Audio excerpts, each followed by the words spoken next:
this episode of Better Humans at Work. I'm so excited to be joined by Shari Collins here today.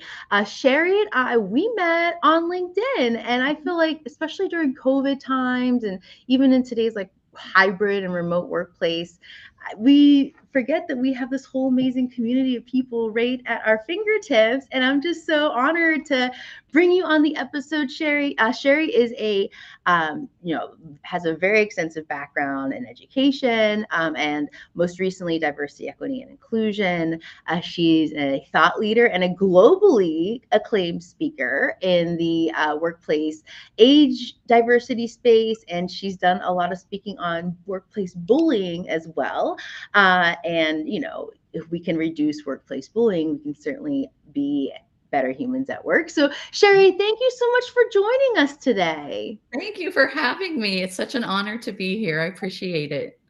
So, fun side story. I had the absolute pleasure of turning my, friend and champion and LinkedIn buddy into a real life connection last night. So, Shari's based here in Omaha, Nebraska, and I have family in this part of the country. So, I'm in town. I'm actually in a hotel room right now, and we got to have dinner last night, and it's so fun to meet people in real life. I think it's a real testament to hybrid work, honestly, even like once a quarter to be like physically with your team.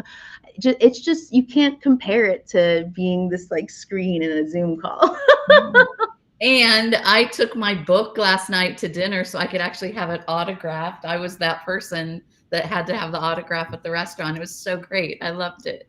Well, and I was very honored that you did that. And I'm that person where I, of course, had a typo on my so like poor Sherry has a little scratch out on there, and I was joking and like shout out to Sir Treese. I was like, when Sir Treese signs your book, there will be no typos. And that's I why she's told Patrice the yin to on my LinkedIn. yang. Yeah, I told Patrice on LinkedIn last night I'm coming to Raleigh to get her signature too. So she's ready for me. I love it. I love it. Well, thank you for joining us and being such a great champion of Mattingly. And it's so funny. We talked about potentially doing this episode in person, but the audio and video is just so much better. And that's also a testament to hybrid work, right? Like this is a better environment for video, conversation. So it's just really interesting. So I'm glad I got the in real life last night, and now I get the virtual Shari today. So let's talk a little bit about your background, Shari, and specifically how your past experiences in various roles and industries shaped your current POV as a diversity, equity, inclusion, or DEI practitioner today. Yeah. So I started in the world of education. So my background is teaching. I started teaching in the 80s. I know that sounds like forever ago. It kind of was. Things were way different back then. But I was always interested in that inclusion piece with my students. And I started studying bullying a lot in the 80s and studied it through the 90s into the 2000s and so on, but always with the focus of students, not thinking this impacts us as adults in the workplace too, but we just didn't really even talk about it then. And then in 2012, I took 3 graduate level classes back to back. One was bullying in general, one was female to female bullying, which was called, if you understand the Mean Girls, the class was called On Wednesday We Wear Pink, which was great. And then I took a class on cyberbullying. And after those 3 classes, I realized, wow, this is not something that just impacts students. It impacts all of us in the workforce. So that's So, really quick what question. changed. Yeah. Sorry to interrupt, Shari. A quick Hmm. question. Where did you said you took those classes? Where did you Yeah, take those? You said they were undergraduate. Like what were the hows? Like I'm so curious, yeah, like I how you don't even find even classes know. like Yeah, I don't even know if they still offer them, but it was through the Safe Schools of Iowa. I was working at the AEA, which is like an educational service unit in Iowa at the time. And I took the classes for many different reasons. I also got certification renewal credits for them, but that's what I was interested in. So it was like a double win, I guess, or triple win. So that's how I found out about those classes, which is super interesting, but they were awesome courses. And then with that, when you're taking those classes through an organization like that, you get the experiences of all educators across the state, which was great. I would love to take classes like that. Yeah. But I had a question about the women to women bullying, and Yeah. in the work that I've done in the women in leadership space, there's this Mhm. concept of queen bee syndrome, but it's Mhm. very much the power differential is very much top down, right? I'm the Yes. queen bee. I had to go through all this stuff to get here. Mhm. I'm the woman. I'm the only one, so there's no room for you, you Yeah. know. And so I'm curious, and it feels like women to women bullying, and correct me if I'm wrong, is potentially more at the same level and also back and forth rather than one directional or other. Or am I getting it all wrong? And bullies are always like a bully and a target rather than it going back and forth. Yeah, it is super interesting. All those things, parts of all of those things you said are true. But when we look at bullying in general, around two-thirds of bullies are men and a third of bullies are women. So just like in general, that's how that breaks down. But then when we start to look at female to female bullying, they choose their targets 65%. So women choose to bully other women 65% of the time. So that's disproportionate, of course, as to how the other types of bullying looks. And what makes it so hard is that women are expert at what we call exclusion type of bullying. So when HR departments go in to look for it, if it's been reported, they'll say, we don't have evidence. We can't find evidence that any bullying occurred because they don't know what they're looking for. Because the Mm, way women bully are so different than the way men bully. Men might generally bully more with overt things like yelling or throwing a stapler across the room or calling people out in meetings, where women more often do it under the radar, or women will do it with coded language. Women do it through exclusion. So that could be something simple like, oh, Dr. V, I didn't mean to exclude you from that meeting invite, when of course, there was some intent there. So yeah. all those pieces with exclusion are really, really interesting. What I'm also really interested in is when we have social pain is registered in the same place or near the same place where physical pain is. So people are Mm-hmm. being bullied, they may feel physical pain. And that could be show up anyway, but it could be stomach aches, it could be headaches, it could be migraines. So anytime you're looking for something that has been reported, if you also look at absentee rates, sometimes there is a clue to help you see what's really going on, where people do have more absenteeism because of all the stress that they are experiencing. So there's a lot of different ways that folks can look for it, but it does look really different. The research also says that women who are bullies have learned it from, guess who? Their very own mothers, where they have spent a whole lifetime of watching their moms be mean girls Mm. and learn the tactics of exclusion from their very own family. So You it's know, just that really interesting. Yeah. it's fascinating, and Mhm. that last point you made, it really aligns with some economic research from years ago. But Mhm. in it, they ran all the data. These economists ran all the data they could get their hands on about the relationship between parenting and like the decisions that parents make for their kids Oh, and adult and the outcomes, like what kind of adult they mhm. turned out to be, right? Yes. Because we think like we gotta get our kids in like the best schools and all the extracurriculars and all the things and in this type of neighborhood and blah blah blah blah blah. And the only they found two things that actually had an impact on future adult behavior based on their parents' behavior as a child. The Mhm. first was exactly what you said, how they treat Yeah, others. And the abs data they had was really specific to like how you treat servers, but generalizable. If you're yes. treating a server a certain way in a restaurant, Mhm. you're likely that's how your MO is. You're Yes. treating those people. I always say everyone should work in the service industry Yes. for 6 months at I least, agree. get that side of that experience. Yes. because it's a lot of people really lack a lot of empathy. So kids watch how their parents treat others and then grow up treating others similarly. So that's the Exactly. first thing. The second thing is if they end up smoking and drinking, which is fascinating. So the more parents smoke and drink around their kids, the more likely those kids are to smoke and drink themselves. It's very fascinating. Yeah, So it now is. I wanted to put something on the screen here, and you let me know if I got this right, Shari. But you were talking about the differences between masculine bullying and feminine bullying. And so did I get this right here? Yeah. So what I'm seeing is masculine is more overt and aggressive, yes, like easy to spot. And female bullying is more subtle, excluded, and coded language. Yes, you captured that correctly. And of course, with every single thing, there are exclusions. We know that. But just in general speaking, that's very true.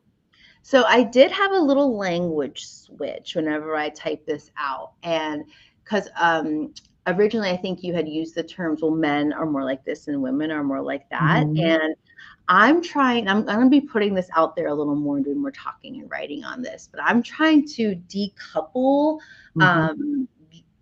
actual individual gender from gendered characteristics. Yes. Yes. Right. And if you look at, like, if you think about, you know, a distribution of scores, I think the distribution of scores of those who exhibit masculine characteristics are predominantly those who identify as men, as male. Correct. And same with the feminine and those identify as women. Yeah. However, we all have, I see personality and as dials. Like I'm a vocalist, and so I think about the soundboard, you know, and all these dials, and there's an extroversion dial and an introversion dial, and there's a masculine dial and there's a feminine dial. Yes. And we're naturally set at where we're at, right? And we have the ability to turn that dial with enough work and intention. Yes. And so I want to get this, and this is like the dark side of gendered characteristics, right? By all means, but I also want to get at the flip of that. What's the good side of gendered characteristics? And like, I really approach my leadership style from a very feminine standpoint. So leading with heart and emotional intelligence, being very much trying to very much be a support, trying to build systems and policies and the type of culture when stuff goes down personally, that we take care of each other, coming at it more people first and profit first, but knowing you need both. And so also calling out that I need to turn up my masculine traits because I've never been financially driven, you know, and that's capitalism is largely masculine. Right? And I want to create like a diagram, like what are masculine characteristics of leadership? What are feminine? And this research is out there, so I'm not starting from scratch by any means. And so all this is to say, men, as you said, these like outliers, right? Men can certainly be using these feminine bullying strategies. Absolutely. And women can certainly be using the overt. And I'd argue queen bee is more masculine. But if you think about it, the queen bee likely had to be more masculine to make her way through a corporate environment over the last few decades. And that's starting to shift. That's starting to shift, which is fascinating. But there's this, well, I had to do this. It was like it's like hazing. I had to go through this. And now you don't. That's not fair. I'm going to hold you down, you know? And so, okay. So getting. No, I was going to say several things that come to mind. So all of these years, and especially more recently, when we're trying to get out of that binary way of thinking, one thing I don't love about all this research, it is very binary, because I've even tried to find, and same, I know it's probably there, I'm just not being able to find a lot of it. But what about the people who are non-binary and bullies? How are they being documented in this research? So that's one piece. Like, yes, I hear what you're saying, and it's not the same thing, but it's another piece of that. How does that look? And then also when you were talking about male characteristics and female characteristics, it made me think of social dominance theory. And that goes into bully bosses. And that's that piece of where people see things as win, lose in the workplace or competition. And people who have a high social dominance theory are more likely to be bully bosses because they don't have that compassion. If they have a lower social dominance theory score, then they have more compassion and they have more humility and kindness, where the others don't have that as much. So they're more likely to be bully bosses because they want the spotlight on them. They don't want the spotlight on their star employees. So that comes to mind with what we were talking about too. It's all just so interesting and so interwoven and just fascinating. Human behavior, right, is super, super fascinating. Super fascinating. So Yeah, we got into a little bit, and I couldn't agree more with like making sure we do not leave out the right. non-binary community, Yes. especially because those numbers are just they're increasingly getting bigger Yes. the younger Absolutely. the population Hmm. gets. And Yeah. year over year, that population, Gen Z particularly, even though I don't like Yeah. using Yeah. generational categorization, that's Yes. another Thank topic you. for I another day. agree with that. But that younger population, Mhm. there's going to be a lot more non-binary, so we cannot leave Absolutely. that group Yeah. out. Mhm. And I'd also argue, and I would love to we have a LGBTQIA plus expert on staff at Mattingly, Oh, which is, uh-huh. I'm so grateful to have their expertise. But I want to have a conversation with them soon about, does this masculine, feminine, like these Mhm. dials we have, does that is that an inclusive Mhm. conceptualization of, like, for non-binary folks as Right. well. So Yeah. for example, Mhm. if someone identifies as non-binary, perhaps both of those dials are Mhm. turned low, Right. right? I would Or if assume someone that, but identifies as like fluctuating mhm. between a lot of Right. masculine and feminine traits, Right. maybe their dials are If you switching, right, if you and think of that's okay. fluid. Yeah. Mhm. Right? So I'd just be curious. Or is there a third dial I'm forgetting? Anyway, I'm getting Yeah, really philosophical over here. Let's probably. get back to What? you, Oh, Shari, all and how good. we can share your expertise with our audience out there. So we started talking a little bit about these masculine or feminine type Mhm. of bullying traits, but what is the most common type of bullying? Like what should, especially leaders, whether formal or team leaders or just those trying to be better Right. leaders in general, in the workplace, like what can we look out for that might be some cues, especially for some of these more covert, Mhm. implicit types of bullying that aren't easy to spot?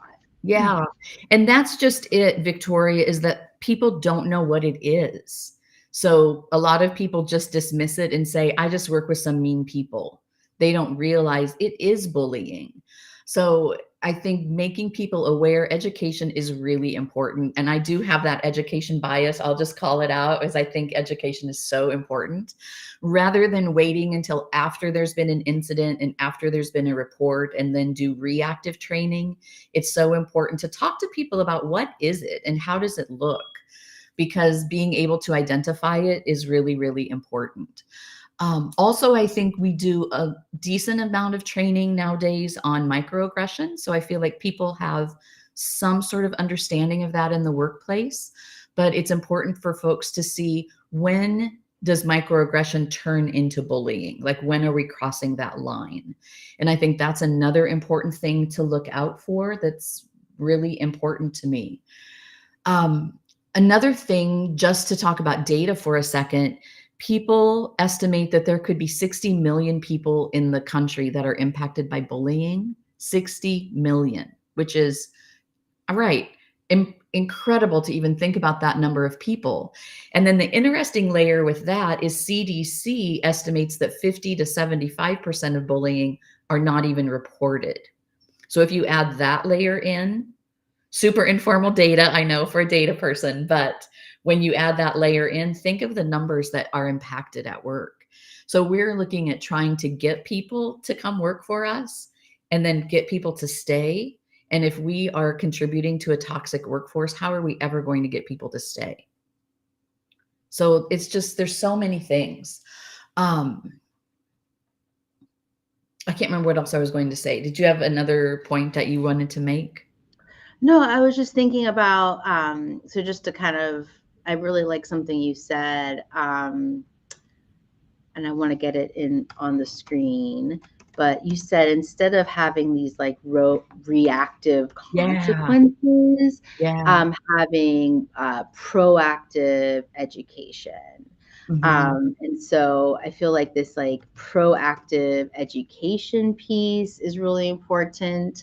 And then what you said about this line between like microaggressions, like what's acceptable, what's a microaggression, and what's straight up zero tolerance. I feel like that's like kind of the three buckets, but it's all a spectrum. And the tricky part is it's all based on what that like how the person who's the target of the bullying or the microaggression or like whatever the thing is perceived. Because for example, and I don't know if someone would call this bullying or microaggression or I don't know what, but I had this amazing party of DEI leaders in Savannah for the SHRM Inclusion Conference. And one of the women there wanted to take a picture of me, her, and her friend.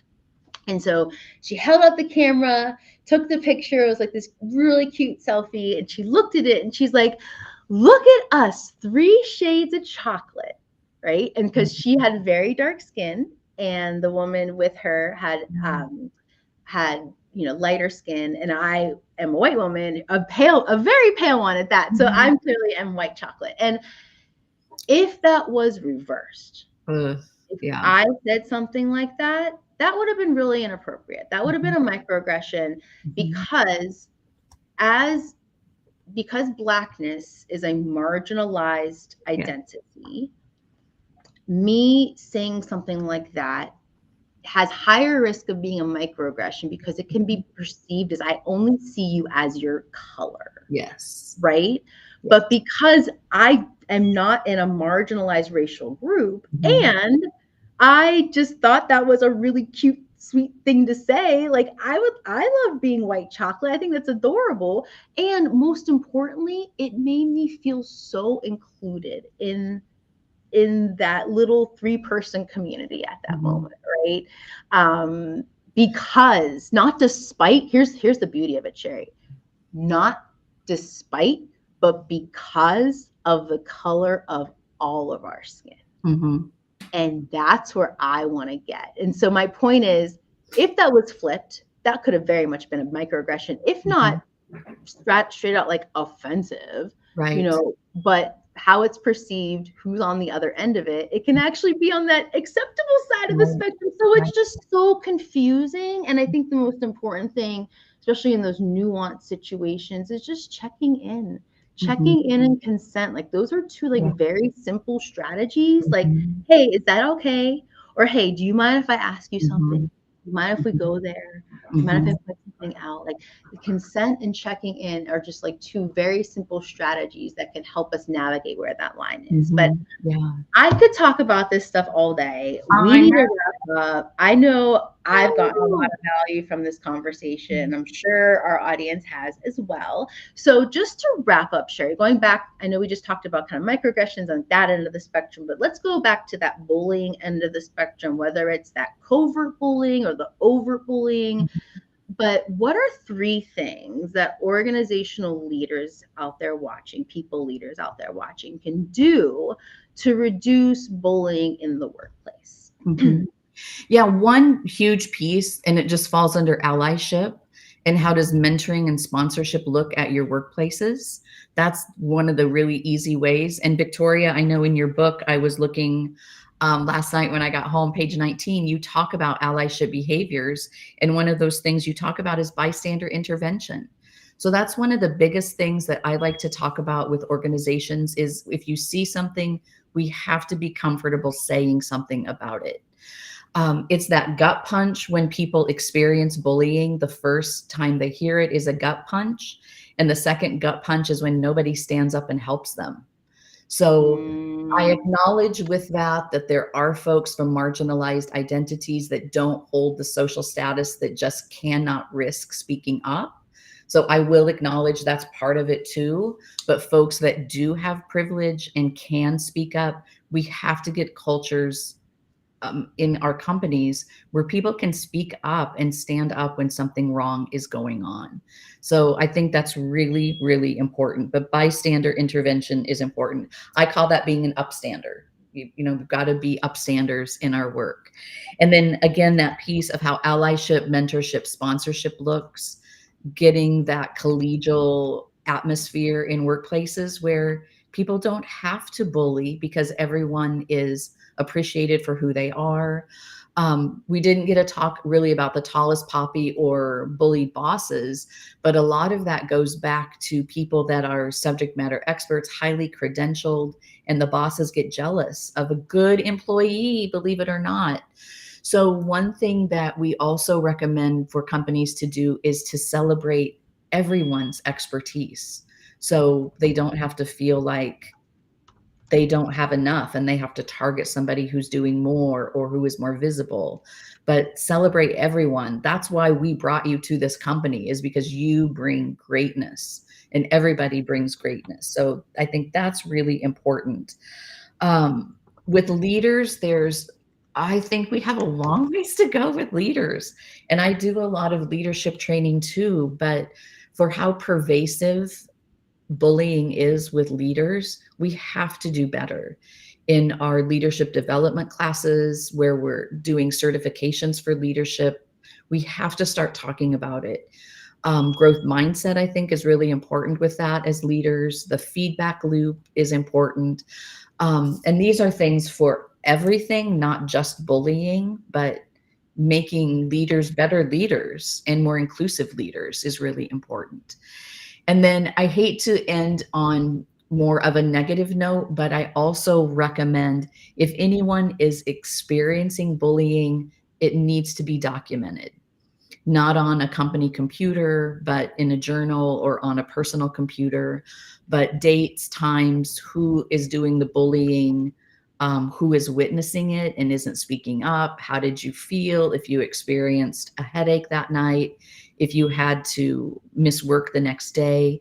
And I always say there's no such thing as too much documentation, but you have to do that to protect yourself.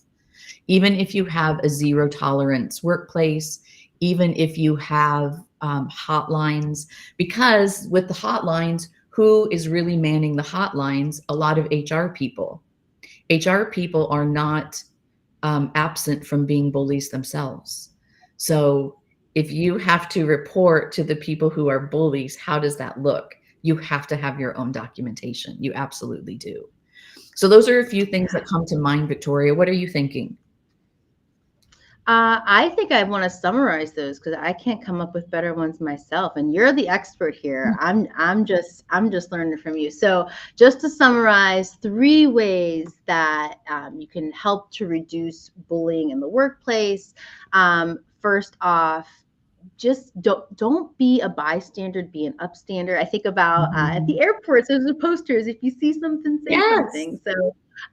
So that's the first point. And then secondly, I love the point you made about celebrating everyone's expertise. How do we reduce those reasons to put these differentials between employees? Mhm. And a call out from the love. Oh, I had another point. Here we go. Oh, the lovely Jen Murray, workplace wellness expert, who's actually going to come on the show in January, said yes to celebrate everyone for what they contribute to the team constellation. Right, this is diversity Absolutely. in action, and it also it's just good leadership. It's good team management because we Yes. know when people realize what their unique contribution, Mhm. like how that results in the overall team productivity, they do better work, right? So like everyone wins with. And then finally, document, document, document. I can't agree with Mhm. that enough. We started doing some really cool code of conduct projects here Yes. in Pittsburgh and really focusing on, okay, how do we reduce the need to even need a code of conduct in the first place, right? So focusing on Mhm. those inclusive behaviors. Mhm. But then whenever anything goes down, document, right? And this is data. this is data, right? So treat it like that. You might never need, hopefully you Yeah. never need to use it. As you said, we need to not only protect ourselves, but protect others. And so, Well, Shari, thank you again for joining us thank today. I know I you. really enjoyed this conversation. And, thanks for all you do to help us be better humans at work. Thanks for what you do for making us better humans at work. I appreciate you so much. Bye there, everyone. Take care.